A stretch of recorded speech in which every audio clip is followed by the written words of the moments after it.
Now, only 38 municipalities or out of 257 in South Africa have received clean audits in the 2021-2022 financial year. Auditor-General Tsakani Maluleka informed MPs that the lack of political leadership remains the root cause of poor audit outcomes at local government. The AG office also found that 68% of municipalities incurred a combined 25.47 billion rands in unauthorized expenditure, with 13.03 billion rands being for non-cash items. Here's Newzroom Afrika's Athi Mtongana with us for more. The number of municipalities across the country that have received clean audits in the period of 2021 and 2022 has decreased. And for us, it demonstrates that the state of local government is going backwards. And we contextualize it in this idea that this year was a year of transition. The year ended on the 30th of June 2022 was one where you had new councils looking to still stabilize. In many instances, that caused instability at the level of administration, and that caused a delay in them implementing the recommendations we shared with them at the beginning of the financial year. The impact was that the prevailing weaknesses at local government continued in the way that they shouldn't have.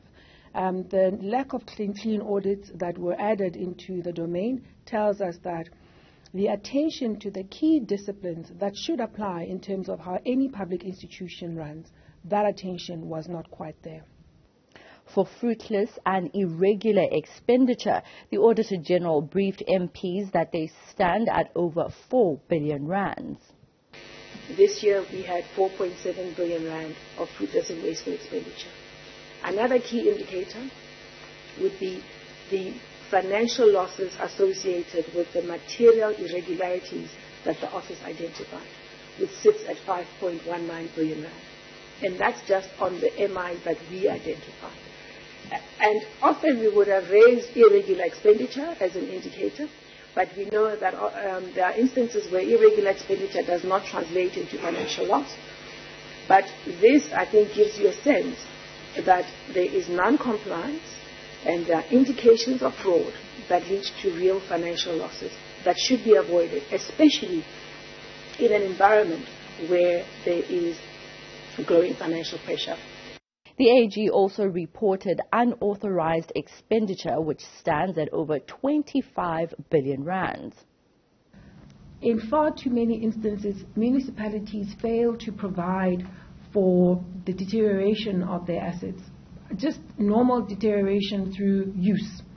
And the design of the accounting standard is to ensure that on an ongoing basis there is provision for one day replacing that infrastructure.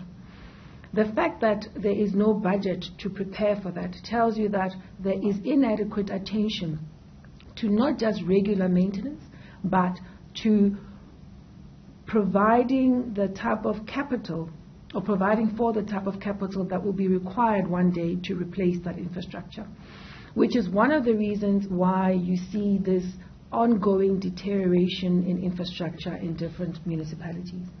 The other part of the story around unauthorized expenditure relates to discipline at the point of preparing the budget and accounting only for income that you know you have a high likelihood of actually collecting.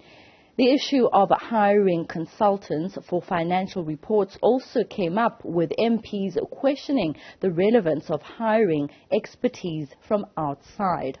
Much of it is less about vacancies and more about lack of skills, which tells you that there are far too many people who are appointed in key roles in the finance functions that don't have the skills to do what's required. That's the insight that we've provided through our analysis. So the stories, to our minds, is about leadership.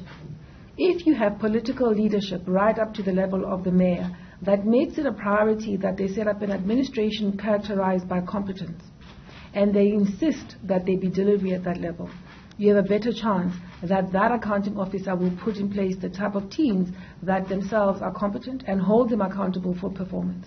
For Newzroom Afrika on Channel 405, I'm Athi Mtongana in Parliament.